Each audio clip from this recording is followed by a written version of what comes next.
Video kali ini akan menceritakan kisah penculikan terhadap Letjen Ahmad Yani, Menteri Panglima Angkatan Darat saat itu oleh Kompleks Gerakan 30 September pada dini hari tanggal 1 Oktober tahun 1965.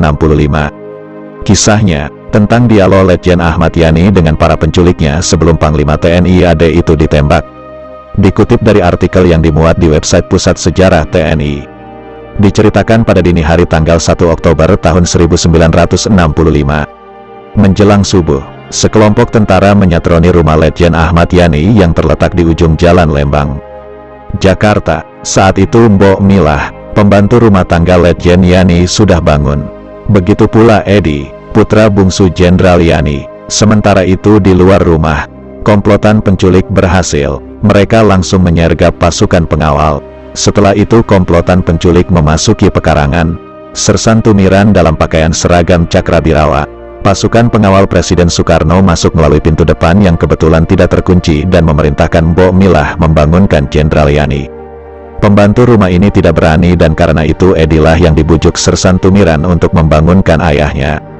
Beberapa orang anggota penculik masuk melalui pintu samping dan menimbulkan suara bising yang menyebabkan terbangunnya semua anak-anak Jenderal Yani.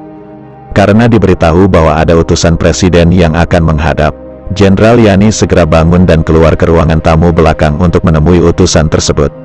Tidak ada rasa curiga sebab yang datang itu adalah anggota Cakrabirawa, pasukan pengawal Presiden Soekarno.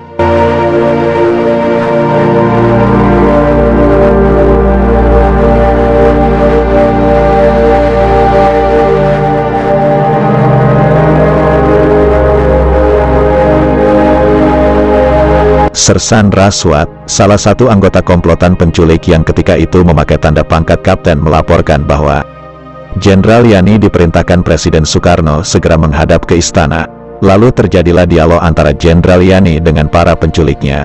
Setelah Sersan Raswat mengatakan bahwa Jenderal Yani diminta segera menghadap Presiden, sang Jenderal menjawab, "Baik, tunggu dulu, saya mau mandi." Setelah berkata seperti itu, Jenderal Yani berbalik untuk masuk kamar. Melihat Letjen Ahmad Yani akan masuk kamar, Sersan Tumiran, "Tidak usah mandi," kata Sersan Tumiran.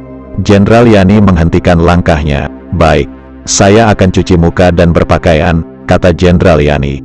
Tapi Sersan Tumiran kembali menyela. "Tidak usah berpakaian," cetus Sersan Tumiran. Terang saja mendengar ucapan yang tidak sopan itu, Jenderal Ahmad Yani marah. Ia membalikkan badannya dan menempeleng prajurit yang berdiri persis di belakangnya sambil berkata, "Tahu apa kau prajurit?" Sesudah itu Letjen Ahmad melangkah dengan masuk ruangan tengah, lalu menutup pintu kaca. Prajurit yang ditempeleng itu adalah Prakadokrin. Melihat Letjen Ahmad Yani masuk ruangan, Sersan Raswat langsung memerintahkan Sersan Giadi untuk melepaskan tembakan. Sersan Giadi yang berdiri di samping Dokrin melepaskan serentetan tembakan Thompson ke arah Letjen Yani yang sedang membelakangi. Peluru-peluru itu menembus pintu kaca dan kemudian mengenai tubuh Jenderal Yani. Jenderal Yani pun rubuh. Dalam keadaan berlumuran darah, tubuhnya diseret ke pekarangan dan kemudian dilemparkan ke atas sebuah truk. Setelah itu, komplotan penculik membawa jenazah Ahmad Yani ke daerah Lubang Buaya yang jadi basis komplotan Gerakan 30 September. Di Lubang Buaya, jenazah Ahmad Yani dimasukkan ke dalam sebuah sumur tua tidak berair yang ada di daerah itu. Ke dalam sumur yang sama dimasukkan pula korban-korban lainnya, yakni jenazah 5 jenderal pimpinan teras Angkatan Darat yang tak lain para pembantu utama Jenderal Yani di Markas Angkatan Darat. 5 jenderal itu juga diculik oleh komplotan Gerakan 30 September pada waktu yang sama.